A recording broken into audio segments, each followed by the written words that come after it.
on, vinyl community? Welcome to another video with the Record Spinner. In today's video, I'm going to be conducting what I believe is to be the first ever KISS vinyl tag. So for those who might not be in the know of what goes on within the YouTube vinyl community, there is a thing every year that most of us take part in called the yearly vinyl tag, and it's a series of 20 prompts where we show a record from our collection to correspond with each prompt. It's a great way to showcase what your collection is all about, and it gives content creators a bit of an incentive to get the ball rolling for making videos and become a part of the YouTube vinyl community.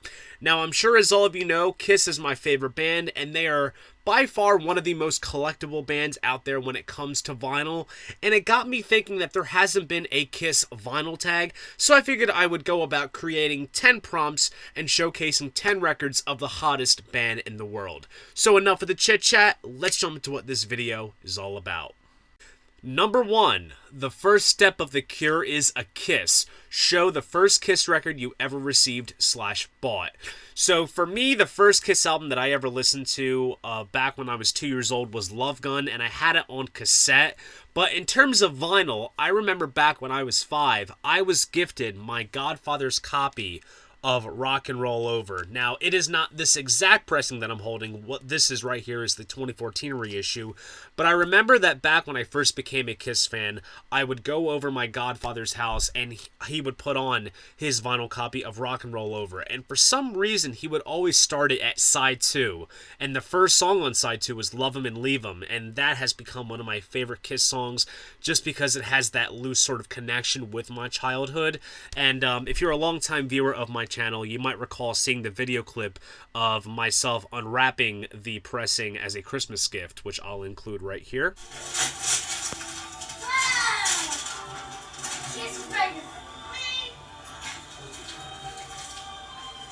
A KISS record for you. Yes! What do you say? Thank you. You're welcome. So having that vinyl pressing in my hands at 5 years old, and ultimately, you know, for years to come, had a special place in my heart. So that's why, you know, I have a lot of love for Rock and Roll Over, and it stands out for being the first KISS vinyl pressing that I ever owned. Now, I don't know the specs of what pressing it was, but I do vividly remember that it had the 76 era Caspa label, so it definitely had to be a first or early pressing. Number 2, Germany was really neat. Show a German pressing with the censored logo. So as most of you KISS vinyl collectors know, back when KISS records were released in Germany, they would often modify the KISS logo since the lightning bolt style S's in the logo kind of were reminiscent of the sort of SS Gestapo type, you know, look. Obviously that was not the intent, but their albums would be banned if they didn't change the logo. So most times they would include a sort of Z looking type of S, and the record that I chose for this is my German pressing of the Killers compilation. This right here is the 2LP 45 RPM half-speed master pressing, and I gotta say, just down to the sound quality and the presentation alone, this is one of the most impressive official pieces of KISS vinyl. And just for the sake of showcasing, here it has a sort of shiny, sort of aluminum mylar type of cover. Really apologize for the glare from the ring light and such. But for the sake of showcasing all the bells and whistles, it does come with a very cool fold-out insert with photos taken from the unmasked Elder era, which you can see here. Very cool.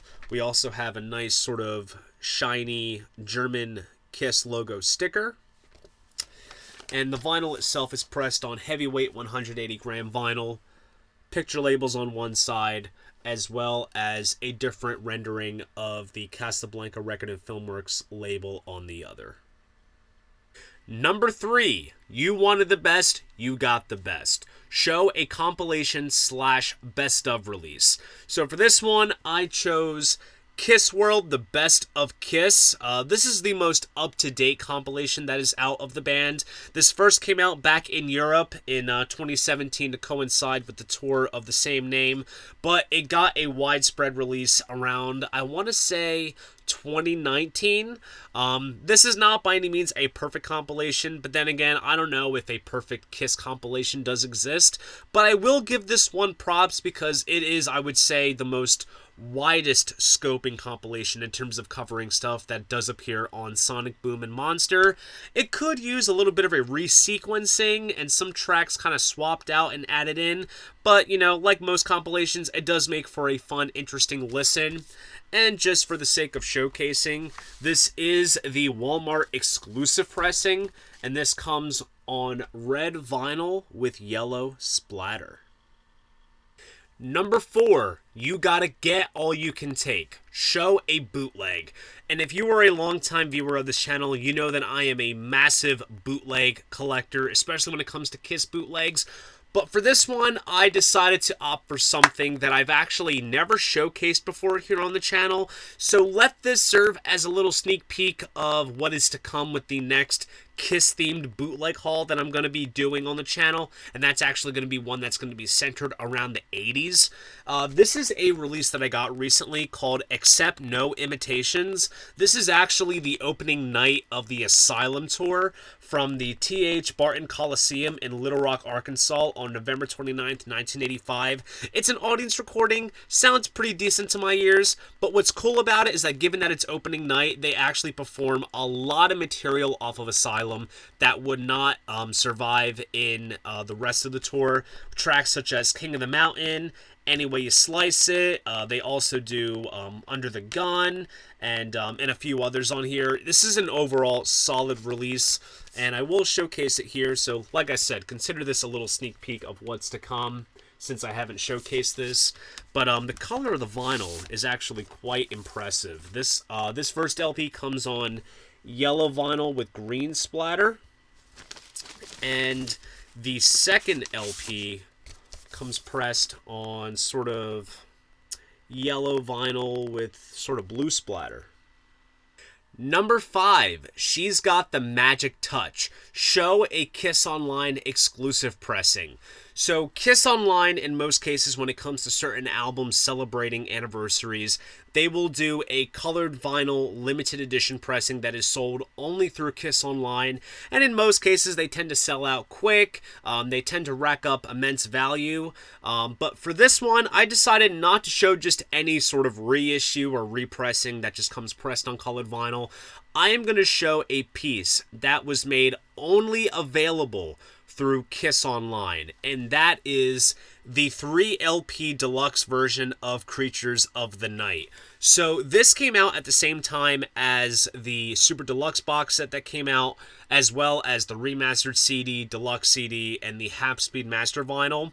This 3 LP collection brings together the main album on 1 LP. You also have demos, rarities, and outtakes on the second LP, and then on the third, you have some live highlights taken from the soundboard, which comprises the live material that's featured on the box set. And what's interesting, and this is just geeky vinyl minutia, we got the half-speed mastered version of Creatures that was released separately, but the version that appears on this 3LP version is actually different. It's just a standard regular cut. It's not half-speed, so it's figured it's worth pointing out. But I will showcase this package overall real quick. This comes in a nice tri-fold, kind of gatefold style jacket. Here, actually, I have the booklet placed inside here. I'll show that in a bit. Here's the full gatefold. Also comes with a nice booklet, which is pretty much a condensed version of the book that appears in the box, with liner notes in photos, which is very nice. And of course, each record does also have its own custom printed inner sleeve. So for the main album, you have the lyrics, and I'll showcase the other ones as well, just for the sake of showing everything. Second LP, scans of tape boxes, band photos. And then for the live stuff, you have some cool kind of amateurish live shots. Great shot of the band on the drum riser. And each LP in this pressing comes pressed on blue vinyl. Number 6, You Like My 7-inch Leather Heel. show a 7-inch. I will go on record saying that I am not a huge fan of 7 inches, despite the fact that I do collect them. I just prefer full-length albums to be the more dominant format for myself personally. But when it comes to Kiss vinyl, I can't resist the urge to pick up, a 7-inch. But this one here I'm actually going to show is really cool, and it's kind of in line with the last piece that I showed. This is a 7-inch for Shout It Out Loud, backed with Sweet Pain. This is a KISSONLINE exclusive pressing that came out back when the single celebrated its 45th anniversary. And this is more or less a repressing of the single that appeared in the Casablanca singles box set, because I took a look at the metal parts like in the Dead Wax, and it's the exact same, just different jacket. And they never did another like in the series of anniversary 7 inches. I kind of wish they did, because given that there's so many picture sleeves used worldwide, they really could have kind of gone full force and used different ones across the board. But so far, this is the only 7-inch that KISSONLINE has produced.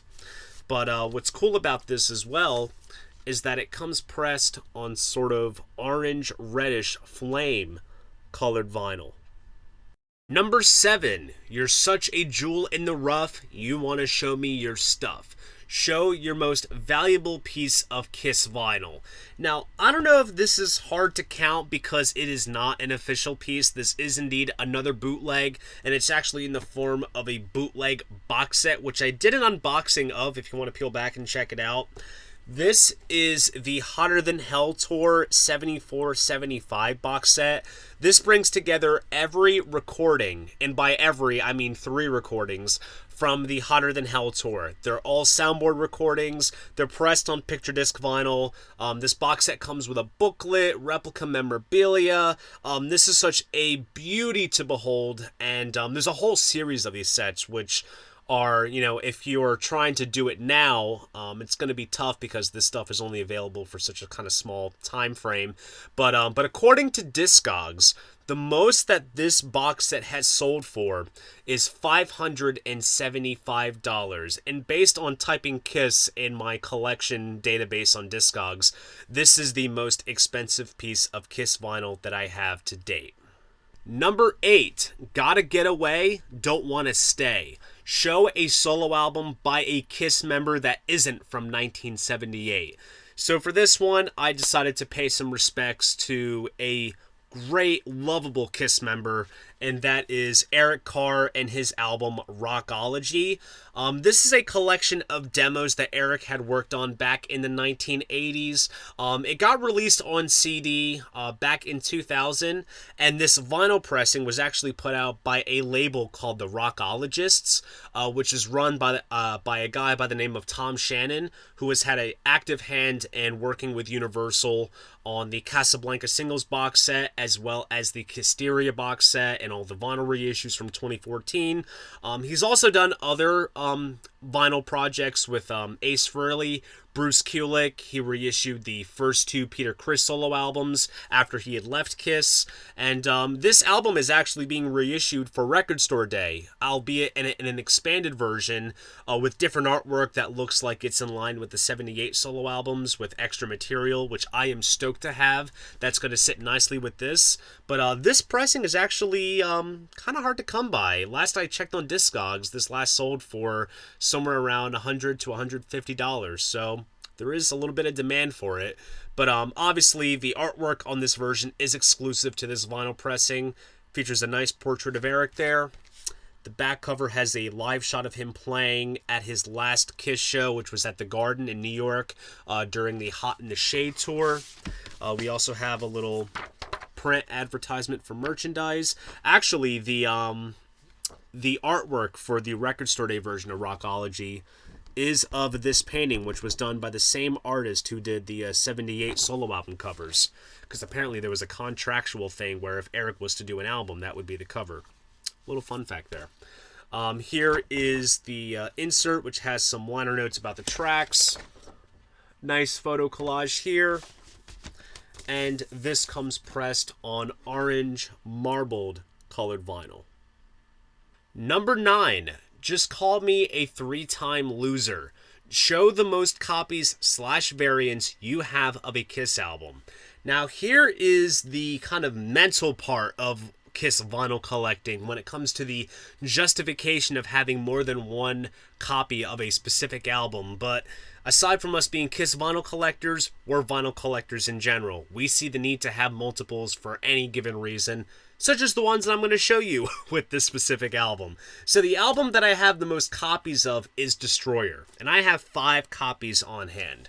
So first up, this is the 2014 black vinyl reissue. Next up is the 2014 German pressing with the censored logo. Next up, I'm actually going to take this out of the sleeve. This is the Destroyer Resurrected version, which is the remix that was done back in 2012. And this is the Walmart exclusive pressing on orange vinyl. Next up, we have the 2021 Deluxe 2LP version for its 45th anniversary. This is the KISSONLINE exclusive pressing. First LP comes on yellow vinyl, and the second LP comes on red. And last but not least, I also have a German version on black vinyl of that same 2LP 45th anniversary version. But as you see here, the KISS logo is entirely different, and this is actually how the logo appears on the original 1976 German pressing that came out back in the day. Last but not least, number 10, drew up my blood and signed it. Show an autographed piece of KISS vinyl. So for myself, I was very lucky to have my copy of the self-titled debut album signed by Peter Criss. My dad and I had a chance to meet Peter when he appeared at the Atlantic City Horror Con in September of 2022, and I figured I would have my first piece of KISS vinyl signed by Peter. And I opted for the debut since, let's face it, it's one of the best debut albums of all time, and it basically plays as a greatest hits.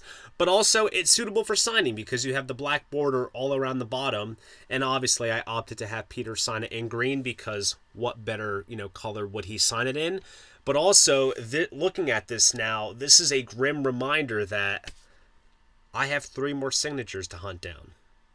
So there you guys go. That is the KISS vinyl tag. Now, obviously, if you are a part of the YouTube vinyl community and you're a KISS fan and you want to throw your hat in the ring, by all means, please do so.